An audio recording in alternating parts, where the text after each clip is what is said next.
Hmm. Mo I'm going Hijab to mute. says, "Yep, okay, but we're gonna start. We're already started here, Oh, okay. No, I was just going to tell you I was going to mute myself. ladies and Going to send gentlemen." out. He's gonna mute himself, but I'm still gonna do the poem. You do your thing. Mo Hijab says, "Fight the Christians and Jews." The Christians and Jews say he don't mean it, but what Mo Hijab says, the Quran says too. It's about time the infidels seen it. That was a little southern lingo there for you. Seen it there at the end. But ladies and gentlemen, welcome back yet again to This Week in Jihad. There's always more jihad, and so there's always more this week in Jihad. And we have with us the astounding, the amazing, the peerless, and the fearless Dr. David Wood. David, are you still muted? Yeah, I unmuted myself just to say I hereby apologize for the first time ever of interrupting the poem.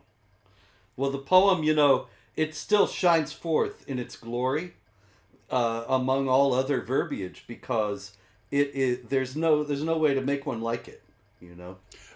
I just want to say if this were my channel and I had done that to me, I would demand that I be publicly flogged for interrupting the poem. Publicly flogged, ladies and gentlemen. Well, we'll have to call Mo Hijab for that. Anyway, I'm not sure. He might enjoy that too much.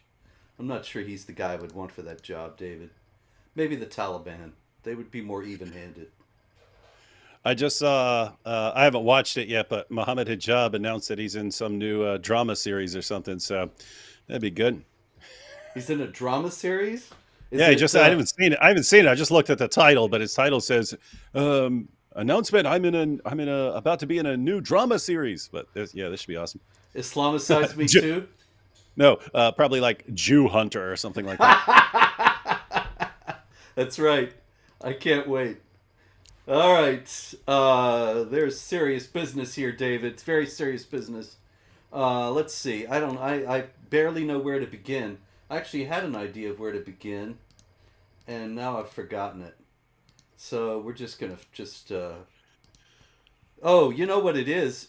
We just finished Pride Month, and Hmm. so Pride Month being over was the occasion for quite a lot of stupid infidel activity, as you may expect. And so let's see here. These are the marchers at the Toronto Dyke March. There they are, the Dykes, and they are marching. And as they were marching, what do you think they were chanting, David? I'm going to have to go with either Free Palestine or From the River to the Sea. From the river to the sea. That is correct. And so let me ask you this. If the Toronto Dykes were to go to Gaza to Mhm. visit their friends and allies, what do you think might happen to them? I think they're dead. I think you're correct, sir. And They. that is why this is interesting. I mean, in Israel, gay people are safe. If Hamas were to get its way, then all the gay people, along with all the Jews, would be slaughtered. And you have gays for Palestine and all these groups, queers for Palestine, all these groups running around saying, yes, we want a group to take over that's going to completely wipe out all gay people. We're sane.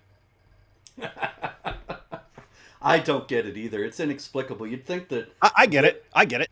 What? Tell me. I I get it. Some people think that it's these groups all rallying around anything they perceive as victim status, right? That's Yeah. hey, you know that group over there, they're victims too, so we're all on the same page. Even though that group of victims wants to completely exterminate your Mm-hmm. group of victims, so lots of people think that it's that. I just think these guys have been flipping through the pages of the Muslim sources and reading about how Muhammad's always covered in semen and Uh, how he used to let people kiss him all pull up his not dress so guys not could kiss people. him. Yeah, guys. Yeah, Yeah, exactly. guys could kiss him all over his milky white flesh, and then you got all these interesting hadiths about a guy named Diha al Kalbi, Hmm. who that means Diha the dog, But he would be over Muhammad's house, and when people would see him leaving Muhammad's house, and he was apparently like the handsomest, most beautiful young man in Arabia. But when people would see him leaving Muhammad's house, Muhammad would say, "No, that's the angel Gabriel. Gabriel just looks exactly like Diha al-Kalbi." And so it's like, wait a minute.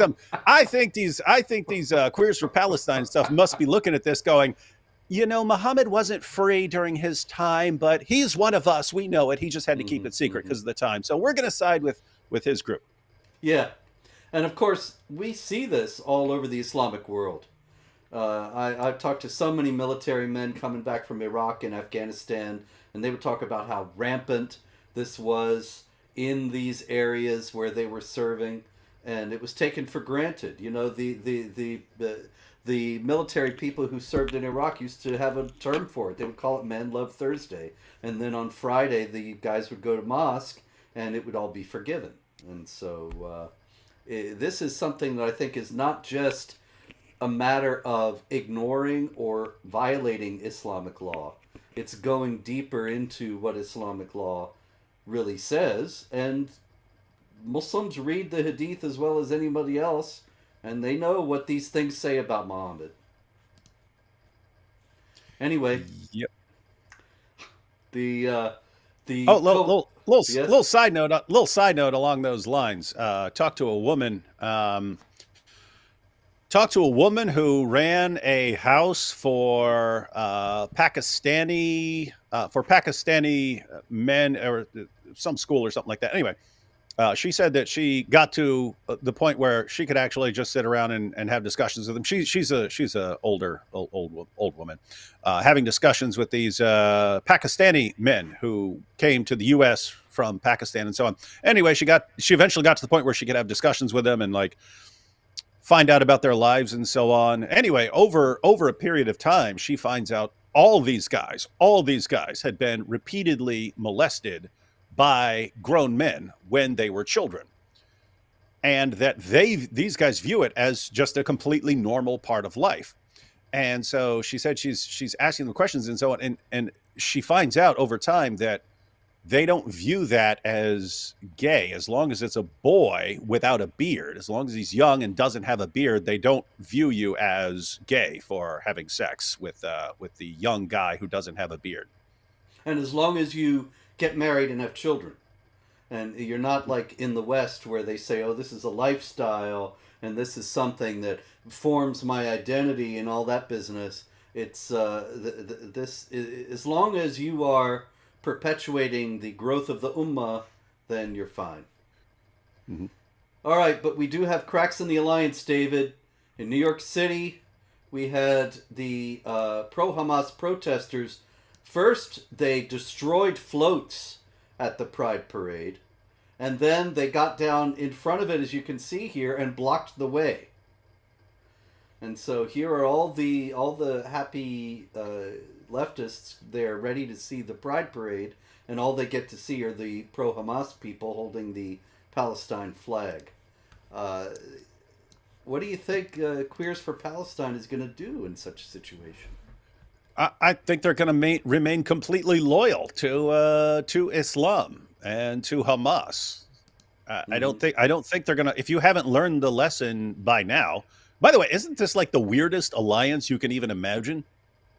I mean, Well, you can't imagine a stranger alliance than this. You've got this group, and you've got this group that ultimately wants to completely exterminate this group, and this group yes. remains completely loyal to the ones who want to exterminate them. I mean, this would actually be like during World War II, like Jews for Nazis, Jews for Hitler, or something like that. That's what it would be like. Yep. Absolutely. And I think that well, let me ask you, do you think that at least in part it could be that they believe their own nonsense and they think, well, there are a few extremists who might throw gays off buildings, but really when you get down to it, they love us and will coexist. Yeah, I'm guessing they may actually believe like that. I mean, after all, I mean that's what everyone in the West has been bombarded with for decades now. That it's just a couple of extremists, and ignore the polls, Ignore the research that shows that massive numbers of people in the ordinary, regular Muslim population believe these things. We'll just say it's a few extremists. And so, Mm-hmm. Yeah, so if you hear that all your life, you never hear anything else, and the people who tell you anything else are smeared and vilified as Islamophobes and racists, then maybe you're going to believe it. And you think, well, if I and go ahead. oh, yeah, I was just going to say, and it may be a situation where they think that, oh, even though you've got a few extremists who want to kill gays, we'll show that we're undyingly loyal to Islam, and this will melt their hearts, and then all the persecution against gays will stop. They'll completely rewrite Islamic law because we're nice to them and we're helping them slaughter the Jews. Yeah, that's a very deeply ingrained assumption. That's actually the basis of American foreign policy. That if the United States goes over to various countries, whether Muslim or non Muslim, and gives them money and gives them stuff and builds roads and highways and hospitals, then they're going to be our friends. And that, It worked. It worked in Iran. It worked in yeah, Iran. We showered them with money, and they responded with "Death to America, death to America, death to America." But they didn't really mean it. yes. Look how much they love us, really. Mhm. But meanwhile, you said a minute ago, they're going to change Islamic law and everything is going to be okay. So that reminded me of the case of this gentleman here, uh, who is, he's got this great name, Al Hassan Ag Abdul Aziz Mahmoud Ahmad Ag Mahmoud. Anyway, he was, that is, the head of the Sharia police in Mali in 2012. Now, a lot of people don't know this, but in 2012 in Mali, there was sort of a proto ISIS. ISIS, in its heyday in 2015 and 16, controlled a territory in Iraq and Syria larger than Great Britain. But in 2012, an Al Qaeda linked group, Ansar Deen, they, not Sardine, that's Ansar Deen, Helpers of the I like Religion, sardines. not on Sardine. But they controlled a large expanse of Mali and imposed Sharia there. And so this guy, Al Hassan Ag, this and that, he was the head of the Sharia police. And he was just now, because these things go so slowly, he was just now convicted of subjecting women to rape, forced marriage, and sexual slavery. Now, the guy was a Sharia cop, David. Hmm. Surely he must have misunderstood Islam. Am I right? Yeah, and he misunderstood it in exactly the same way. So many other Sharia experts have completely misunderstood it for 14 centuries. The most misunderstood religion, which is weird because Allah brags throughout the Quran that his revelations are perfectly clear, and yet everyone keeps completely misunderstanding them in exactly the same way. That's weird. But this does raise, I mean, this is a question I've raised to Muslims many times over the years. What's the difference? Practically speaking, what's the difference between a religion that actually calls for jihad and taking sex slaves and all these things? What's the difference between a religion that actually calls for those things and a religion that is so hopelessly confusing that it really, really sounds like it's calling for jihad and taking sex slaves and all these things, even though Allah means the opposite of what he actually says? So, in other words, what's the difference between a religion that actually calls for all these horrible things and a religion that isn't really calling for these things? It just really sounds like it is so that people keep doing it. Practically speaking, what's the difference? And I can't think of one. It's the exact same result. So whether Allah really meant it when he said wage jihad and take sex slaves and so on, whether he really meant it or he meant the opposite, he was off his meds and his Tourette's kicked in and he couldn't control what he was saying. Even if it's that, it's the exact same. We're in the exact same situation of having to deal with the giant mess. Yep. You are correct, sir, but there's still always people who always have hope, David. And here are some of them. This is the staff of CNN Arabic and UN Women in Arab States. And you see only one hijab here, and a lot of women who are naked. That's terrible. Need to get 5 more. Missing But 5. 5 more. 5 more? Need 5 more hijabs. Yes, you're right. That's it. I'll, But I will Photoshop that for you later, Robert. I'll take care of it. they are renewing their partnership. They are at this picture taking, they are signing, you see, a memorandum of understanding to renew their partnership in 2022 that started in 2022. This is once again CNN Arabic and UN Women in the Arab States. And their partnership is designed to accelerate gender balance, financial inclusion, and female employment throughout the Arab states through 2026. And so, in pursuit of that, they are starting what they call 16 days of activism against gender based violence. Now, mind you, this is in Arab Muslim countries. So, what do you predict in terms of the success of this initiative? I would hope they'd be successful, but good luck with that, ladies. I mean, to be fair, change is extremely slow in the Muslim world. It can happen. It can happen, just like we saw that women were suddenly allowed to drive in Saudi Arabia and so on. So change can happen. So I hope it happens, but I don't know. It seems that even if you get the changes that you want, Islam is still this retrograde force because I mean the core message of Islam always has been that the creator of the universe is obsessed with everyone living, breathing, working, even going to the bathroom, speaking, everything like a 7th century Arab. That's what the creator of the universe wants you to do. He wants you to live like a 7th century Arab. So any progress you make, there's always that pullback, which ultimately destroys it. We saw it. We saw there were brief periods where science would take off in the Muslim world. Islam would suffocate it. There are periods when philosophy would take off in the Muslim world. Islam would suffocate it because Islam is the message is always just hey, bring it back to the 7th century. Mm-hmm. Bring it back to the pure Islam. Otherwise, any natural disaster, any economic or military or political setback can be attributed to discarding Islam, and then the remedy, of course, is more Islam. Yeah, All right. that's exactly what would happen. Like if these ladies were entirely successful and they just changed the status of women in the Muslim world, and then 5 months from now there's a big earthquake. You see, it's because of these women. Let's crush them. Exactly. All right, we had this happen in Germany this past week, David. A tragic story. This is what's his name? Philippos Chanis, and he is a Greek German of Greek German descent or lineage. He was murdered in Germany recently because he was set upon by a Muslim mob.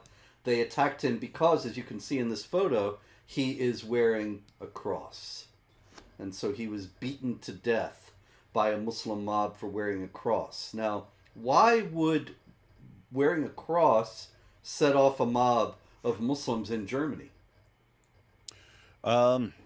It just seems that places like Germany import massive numbers of people who have zero respect for German law and believe that as long as they're there, they get to impose Sharia on people.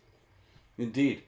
And so Sharia hates the cross because Jesus did not die on the cross, and Muhammad predicts in the Hadith that Jesus will come back and break the cross because it's an insult to think that he would allow his prophet to be humiliated in this way. So here's this fellow wearing a cross, and that is an affront to Islam. And so he has to be killed.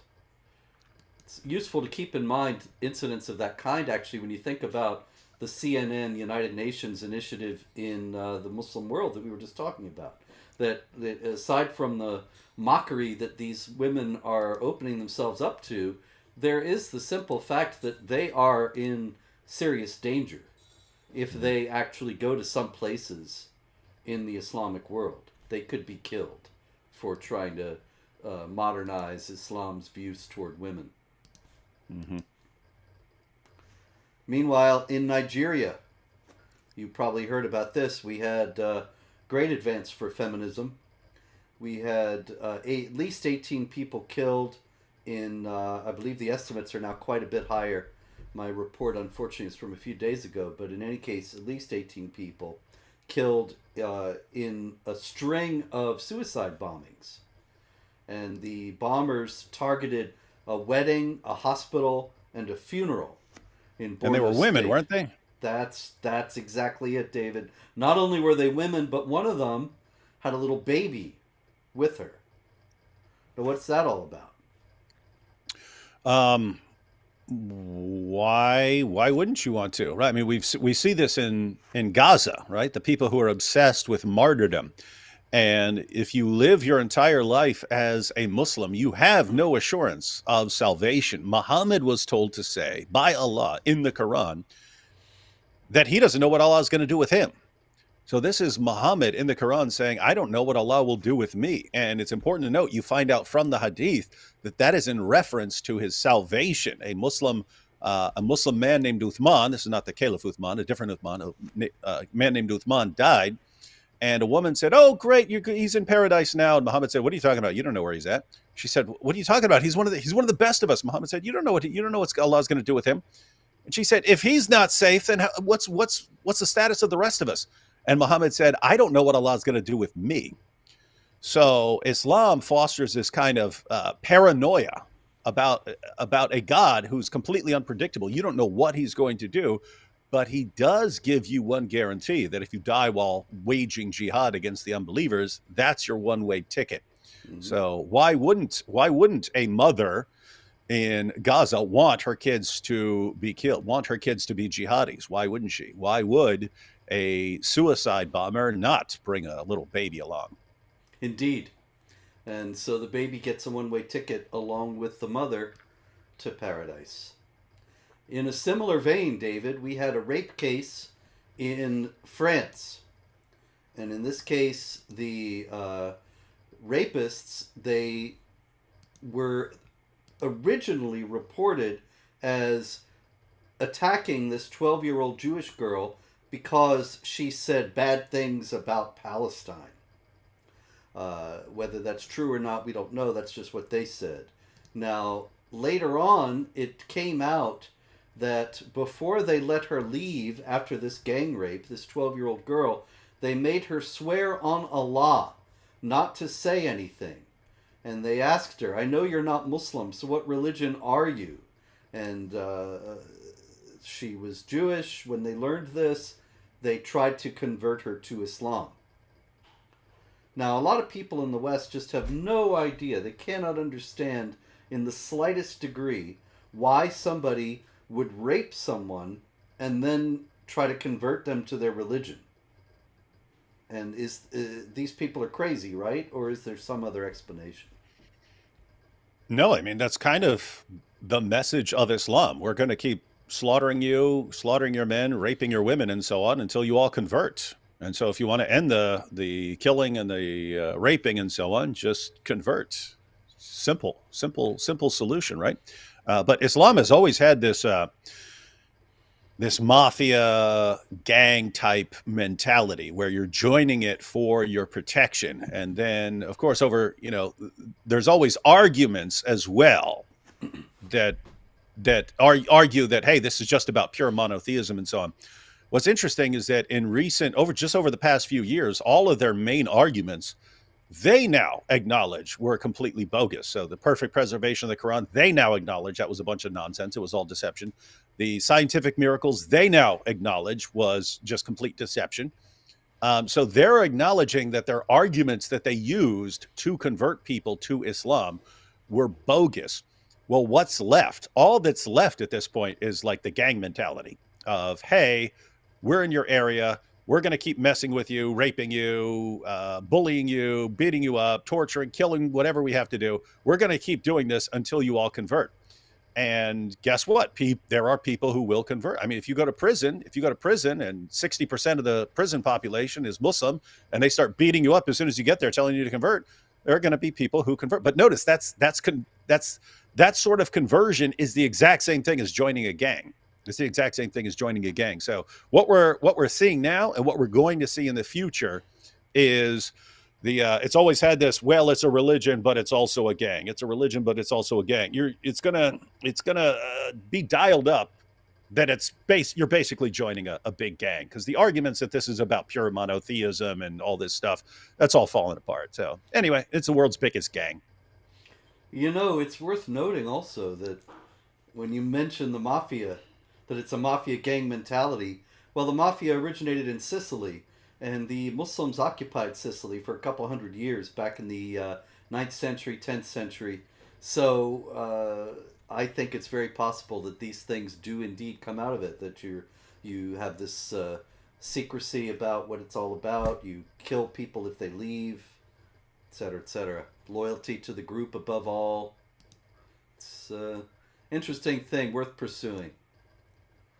All right, we had an ISIS cell in Canada, eh? These guys, they were up there in Tim Hortons, plotting Yep. jihad.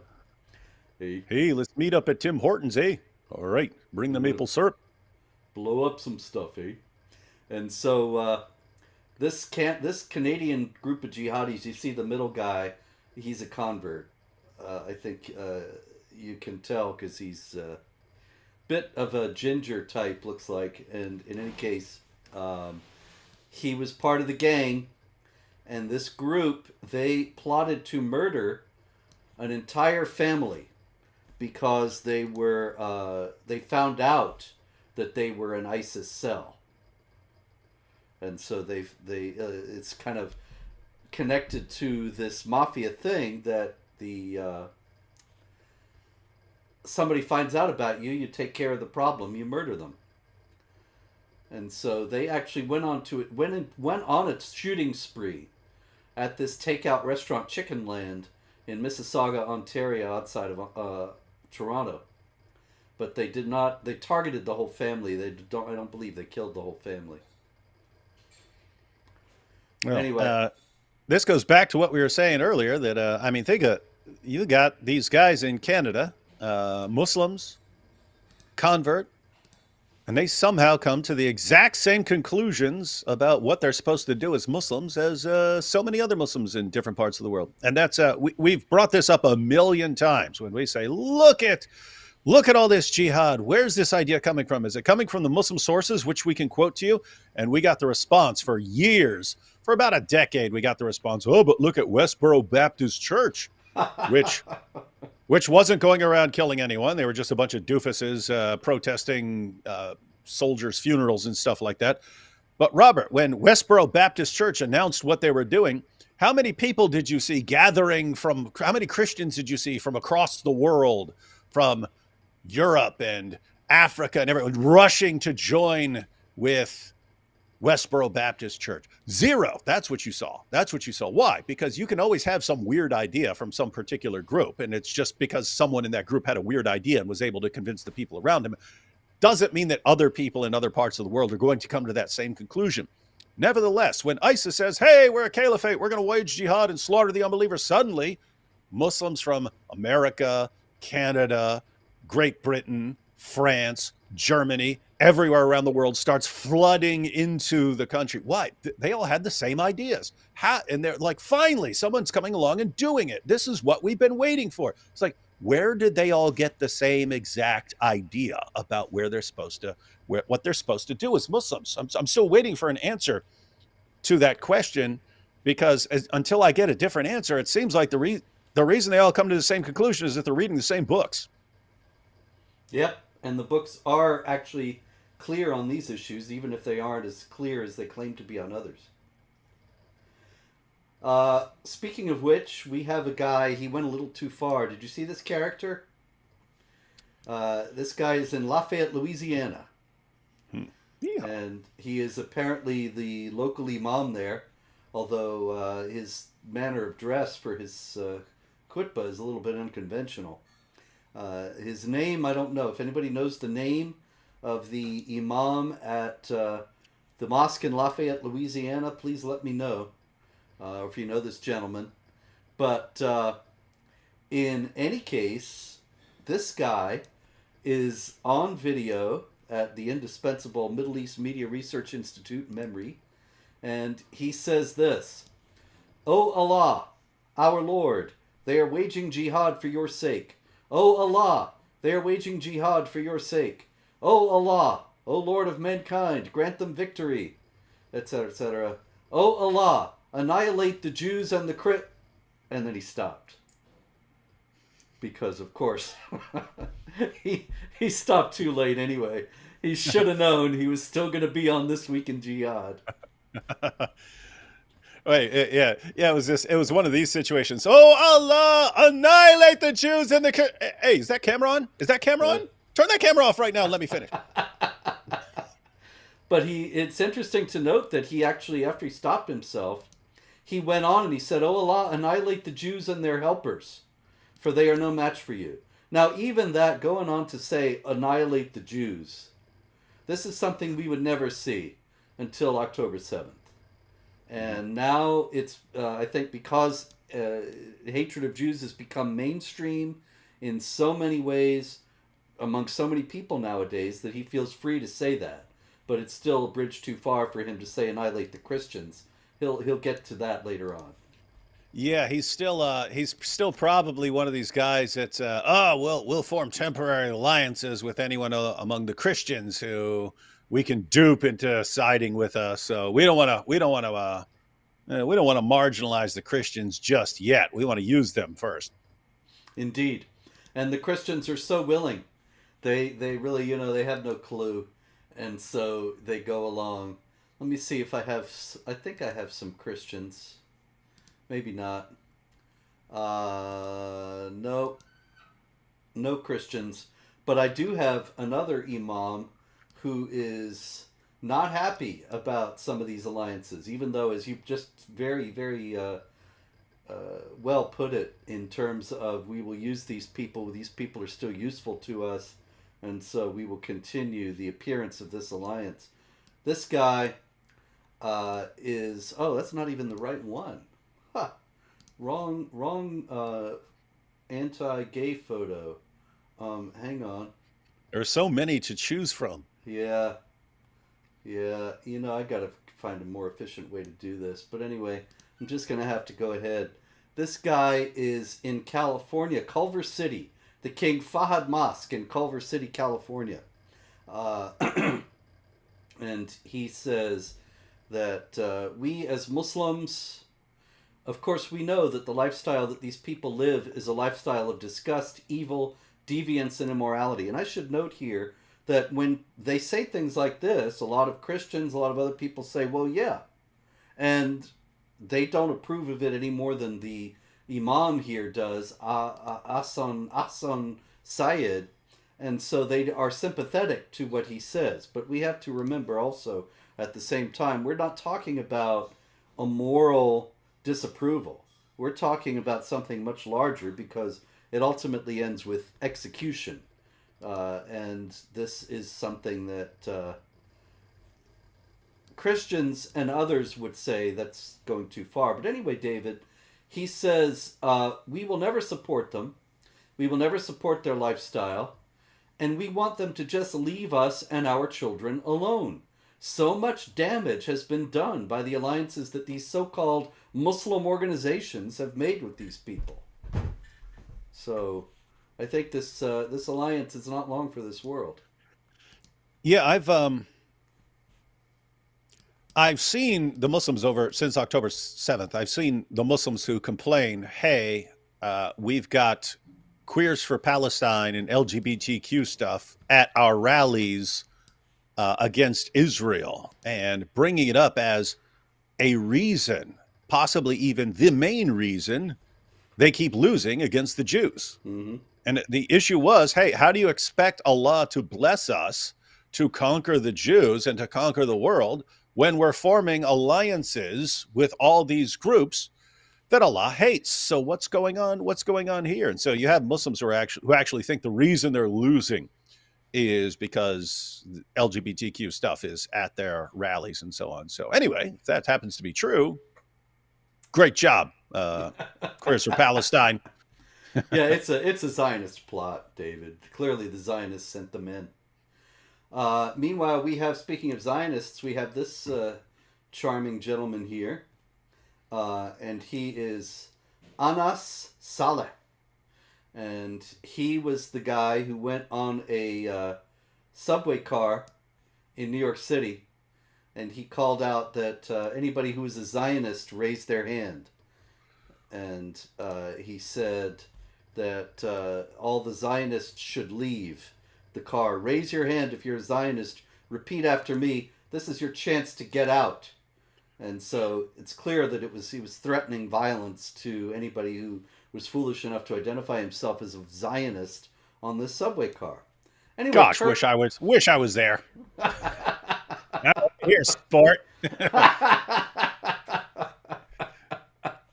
Oh yeah, oh yeah. You got to take cameras in. But it turns out that he worked at Cornell University at Weill Cornell Medicine's Lab, and he was apparently removed. It's not clear whether he still works there. His page was taken off their employee site, which does suggest that he no longer works there, but it might just be that they took his picture down until the heat's off. In any case, Robert Harrington, the dean of Weill Cornell Medicine, he issued a statement, and he said, "We condemn anti-Semitism in the strongest possible terms. Hate speech or actions of any kind, whether anti-Semitic or Islamophobic." Islamophobic. Yes. What's the deal, David? Why does he have to drag that in? Oh, of course, you gotta make it look like it's this is happening everywhere, and it is funny though. My first question, I would love it if these guys would just take Q&A when they say things like this. When they say, "Oh, we condemn anti-Semitism wherever it may be found." Okay, let me quote you this hadith here from the Prophet Muhammad. He said that the end will not come until the Muslims fight the Jews, and the Jews are hiding behind rocks and trees, and the rocks and trees are calling out, "Hey, Muslim, there's a Jew hiding behind me. Come and kill him." Do you condemn that? And watch these people shrivel up in fear, because they would not condemn Muhammad for calling for the extermination of Jews. They wouldn't dare, because that would be Islamophobic, and that's just as bad. Indeed. Oh my goodness, such craziness in the world. But yes, so the guy, he's threatening Jews on the subway, and his employer, a former employer, warns us against Islamophobia. Yep.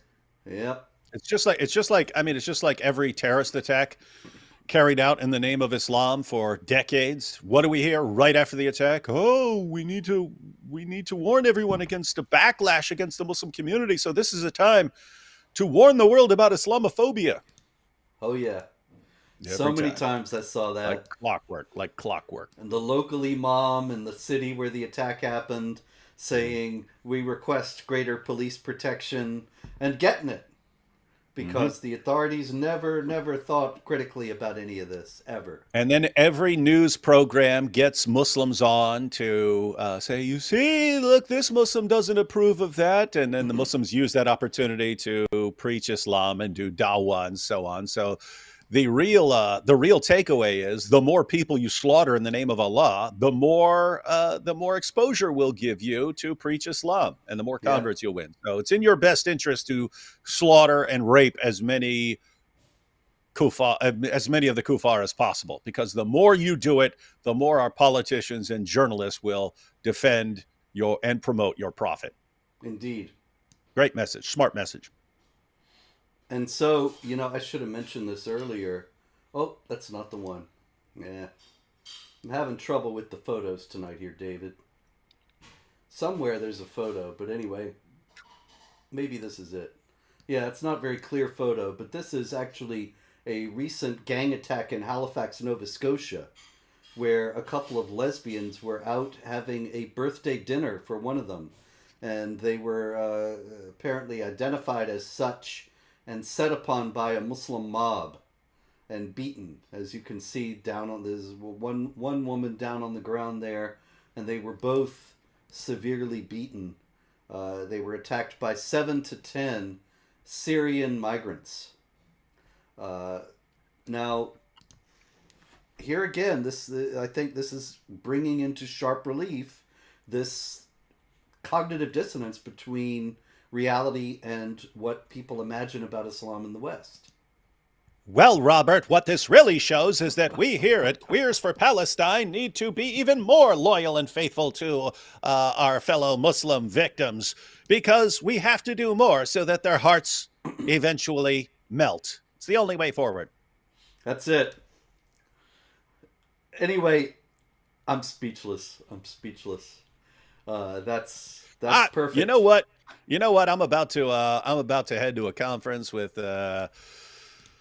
Vocab Malone and the Apostate Prophet. I'm thinking we might just have to record a little episode titled Muhammad Meets Queers for Palestine. Great idea. Fantastic. Get the real ones. Yeah, we'll get real ones. They'll be even better. They'll be even better than us being a parody. That's right. They will actually. I would love to see how they react to that. You know, if you have vocab as Muhammad reading them what Muhammad actually said, Mm-hmm. and see what are they going to say? Oh, he didn't mean it. And he No, would they're just going to like, say, but we know that you're really one of us." yes, Look, how could you be covered in all this semen and all these hadiths? there you go. Been there, done that. Okay. Moving right along, we got Pakistan here, David. Now, this actually reminded me, when I saw this story, of something you have said several times on other shows that uh, when we have the rape gangs in Britain and elsewhere, for that matter, and they are prosecuted, they're never remorseful. And you have noted that, of course, they're not remorseful because they're carrying out the commands of Allah. And this is why it's something that is taken for granted as being something that's good. There's nothing wrong with it. And so you have fathers and sons taking part, and they call their cousins and so on. And everybody is joining in, and nobody thinks, this is this terrible thing. So this is actually a different story that I thought was quite similar in the sense that it's not about the rape gangs, but it's the same phenomenon. What we have here is this is a story out of Pakistan, and in Punjab, a teenager stabbed to death a 55-year-old man who he accused of speaking ill of the companions of Muhammad. So this was a Sunni Shiite thing because the companions of Muhammad are those that the Shiites disapprove of because they passed over Ali several times and didn't make him caliph after Muhammad died. And so often you find Shia disparaging Aisha and Abu Bakr and Umar and Uthman and others, saying that they were essentially apostates for passing over the man who Muhammad supposedly chose to be his successor. So anyway, the point being that this Shiite man apparently, supposedly, blasphemed against the companions of Muhammad, and the teenager stabs him to death. But it came to light that his father, the teenager's father, is an imam, a Sunni imam, and he incited the son to kill the Shiite. Hmm. Didn't he think it was terrible to incite his son to murder? How old did you say the kid was? A teenager, it says. It doesn't. I don't think it gives his exact age. Oh no, Yeah, that. 14. He's 14. Oh, yeah, that's one of those situations, Robert. Very familiar with that situation. If you want a crime to be committed, you can always get a younger person to do it for you because they'll be treated with more leniency. In other Mm-hmm. words, if you want to go kill someone and you know you'll get in trouble for it, but if you send in your 14-year-old son to do it, you know he's going to get a slap on the wrist because he's only 14. Then you have him do it for you. And why wouldn't you? I mean, this is if something happens to him, he'll be blessed by Allah for what he's done. But let me go ahead and say here to any Sunnis who are watching, Abu Bakr's a dumb loser. So's Umar. So Zuthman, bunch of dumb, stupid losers supporting the most obvious false prophet in history. What kind of waste of life are you when you dedicate your entire life to serving the most obvious false prophet in history? Now, come get me. Bring an army. Don't bring some 14-year-old because he'll lose. I love it. Let's see. Once again, I don't want to waste a lot of time here trying to find pictures that I have poorly organized, but goodness. I have this story, this very interesting story out of Hezbollah. And Hezbollah's foreign relations minister, Khalil Rizk, he says that the Jews have religious worship. But today in Israel, when a Jew is standing in front of the Wailing Wall, his worship instructs him to oppress people, to shed the blood of the Palestinians, and to drive these people out of Palestine. This is his worship. My worship tells me other things. It tells me to seek freedom and independence, to support the oppressed, and to stand by these nations, even if they do not follow the same religion as ours. Do you think he was totally on the level? On the level of either lying or stupid, yeah. Yeah, but also projecting, no? I mean, Yeah. the idea that his religion teaches him to respect people of other religions and so on, while the Jews' religion instructs him to oppress people and drive these people out of Palestine. I thought, well, I only know of one scripture that says drive them out from where they drove you out, and that's the Quran, chapter 2, verse Yeah. 191. Yeah, we've seen endless projection since October 7th. It's always the Jews are plotting to take over the world, and they want to take over every place that they don't control, and they want to kill people who get in their way. I was like, it sounds like you're saying they're exactly like what Islam teaches. Mm-hmm. And you're Muslims complaining that this is what they believe when it's exactly what you believe. Anyway. Massive projection. And, of course, the infidels fall for it because the infidels believe their religion of peace nonsense. So this is David Jehdo, L-L-E-D-O, Jehdo, out of Spain. And he was killed this past week by another Muslim mob because he was trying to stop them from raping a 15-year-old girl. And they turned on him and beat him to death. And this has caused quite a lot of anger in Spain. And there are demonstrations in Spain saying that he was assassinated and that these migrants from places where this kind of behavior is acceptable, they have to be stopped from coming into the country and so on. But here again, it's the same phenomenon, is it not? That they were trying to do something that they thought was completely in line with their religion, no? Mm-hmm. So, who is he to interfere? Yep. Shame on him. Our friend Tariq al-Suwaidan is back in the news. And he is a notorious Islamic preacher, internationally famous. And he's, like Zakir Naik and others, quite revealing in many ways about what Islam is really all about. He is a Muslim Brotherhood leader out of Kuwait. He openly preaches jihad. And he says one of the promises of the Prophet is that Judgment Day will not happen until Islam prevails. And we become victorious and we will rule the whole world. It's up to you to believe or not, but the companions truly believed, and I hope that we truly believe, not in geopolitics, but in the promise of the Prophet. Hey, speaking about those companions, they were pure garbage, bunch of losers. What are you, a Shiite? Yeah. Yeah. But at this point, isn't it getting like pathetic at this point? We will rule the world. What planet do you live on, dude? Like what planet? I mean, seriously.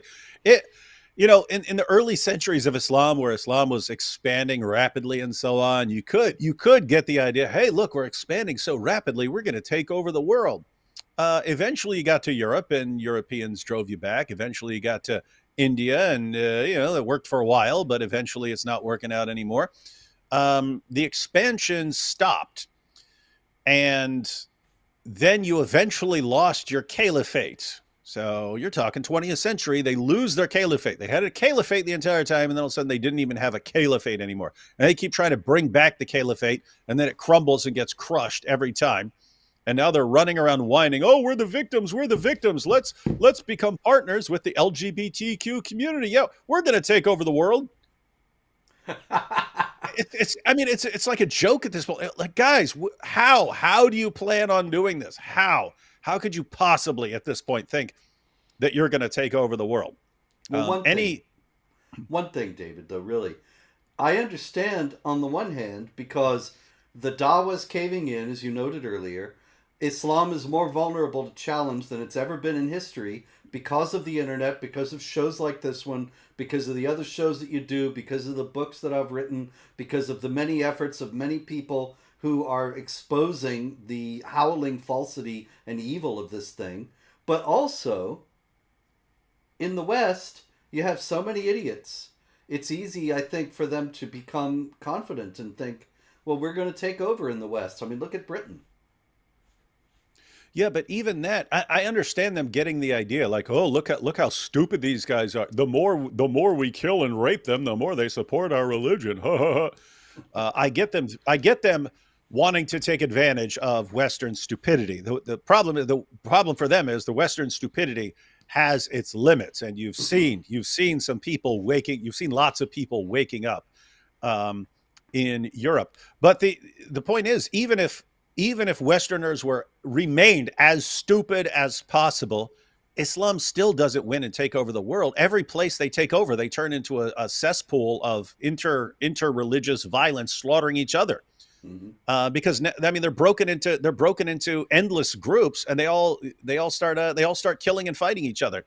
And so you could give them, you could say, here, Muslims, take Germany. They'll ruin it. They'll ruin the entire place, turn it into a Sharia compliant hellhole, and then everyone's going to have to flee Germany. I'm talking Muslims. Muslims will have to flee Germany, and they'll say, we're being persecuted by these other Muslims, and these other Muslims are running these things. We have to run. And so their only real hope of anything is not conquering the world. It's just ruining the world. It's just, hey, we're going to ruin everything. But okay, fine, but you're not ruling anything because you've become agents of chaos. Well, that's very well put. But speaking of ruining everything, this is Adel Abdelbari, and he was an aide to Osama bin Laden, who was involved in terror attacks against U.S. embassies. He served 20 years in prison, and he is now out of prison, and he's returned to Britain, where he is living in a taxpayer-funded residence. Must be nice. And he has said that he wants to mentor Muslim children, I bet which he does. I bet he wants to do all kinds of things to Muslim children and non-Muslim children. well, Just like his yeah. prophet. But he may well get to do that because the British authorities are so idiotic. And by the way, that's something we also used to point out a lot when we were talking about ISIS and so on. And you had all these people going from Canada and the US and Great Britain and France and Germany, and they all go down to fight for ISIS. And then ISIS loses, and all these people, they start coming back to their countries. And a lot of these people, their countries don't know exactly what they did. They know they went down and did something for ISIS. They don't know what they were doing down there. And so they charge them with providing material support to a terrorist organization or something like that. And they sentence them to like 7 years or 10 years or something like that. Guess what? Those people are coming home. Those people are being released. You have people who fought for ISIS walking the streets of Great Britain and the US and so on. And of course, people like this who they get sentenced for a while, they do 10 years, they do 20 years and so on. And then they're right back in society, having their way with little children. What could go wrong? Nothing, absolutely nothing, Robert. And so there are just so many stupid infidels, David. These are not two of them, though. This is Sheikh Yusuf Al Qaradawi, of course, who died a few years ago, but before that, he was the most influential, most widely known, most revered sheikh in the entire world. He wrote a book about what was forbidden and permitted in Islam that is still widely read. And he is with Sheikh Abdullah bin Baya, who is over on the left. Abdullah bin Baya he has been a preacher of jihad. He has said this, that jihad is jihad. Oh, I'm sorry. The first meaning of jihad, he says, includes what is done by physical power, which is striving against people. This is the most widespread meaning. It is jihad against non-Muslims in the sense of fighting and engaging in war. That's Abdullah bin Baya. He was a close friend of Yusuf al-Qaradawi, who praised Hitler, who predicted the Muslim conquest of Europe, all these things. Now, why am I bringing out these people? Because the American Jewish Committee in September 2023, right before October 7th, gave its Human Dignity Award to Sheikh Abdullah bin Baya. Now, it just seems to me that this involves a massive case of willful ignorance, of a refusal to look at the record. Because it's not as if this guy's association with Qaradawi was secret, or his writings about violent jihad. But maybe they didn't think. Of course, they don't know that the jihad against Israel is a jihad. So they don't realize that any of that applies. Meanwhile, we have the Islamic Education Center in Maryland. And right after the president of Iran, Ibrahim Raisi, died in a plane crash recently, they had a memorial service for him in this Shiite mosque in Maryland. And so now people are saying, wait a minute, they had a memorial service for Raisi? Maybe we better look into their ties to the Islamic Republic of Iran. Why, this could be a matter of concern. But, you know, what do you think, David? Do you think they have... Is it possible they could have ties to the Islamic Republic of Iran? Wait, I mean, there's some slim chance anything could be connected to anything else for all we know, Robert. But isn't that dude? Didn't they call him like the butcher of something? Or what did Yeah, they the call him? butcher of Tehran, I believe. Oh wow, huh? You definitely want to celebrate him here in what'd you say, Maryland? Maryland, yep. He went to war against his own people, killed many people after the Islamic Revolution. Anyway, there's no end to it, David. This is Suleiman Atayi, and he is seen there in the act. You see his knife there. He's the one who stabbed the Islam critic Michael Sturzenberger in Germany a few weeks ago. And he also stabbed a policeman in the neck, and the policeman later died. And now he is he's in a hospital, of all places, and the German authorities are baffled, David, because he is being nasty and mean to the hospital staff, and he shows no remorse for his attack, and they just can't understand this. Now, why would he show no remorse? Surely he should be full of remorse, no? That he actually killed a man? The only remorse that dude would have is not getting killed and dying while waging jihad. That's the only remorse. Other than that, he's proud of that. He's proud of what he did.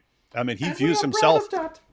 he views himself as a massive success. I mean, he took out a German police officer. These guys love destabilizing governments in the places they go to. And so, I mean, he views himself as a hero. What would he have to be sad about? The real problem here is still, to this day, Westerners thinking that other people think like them. Yes, And that's that's it. just it's as far as I can tell, that is the biggest problem in the world right now, is everyone thinking that everyone else is just going to naturally, by nature, think like them. And they keep screwing up based on that stupid idea. Indeed. And yet, the German authorities, their balloon never lands. They never get it. These things happen over and over, and they keep sending them to mental hospitals because they can't acknowledge that there's a jihad. So they have to classify it as something.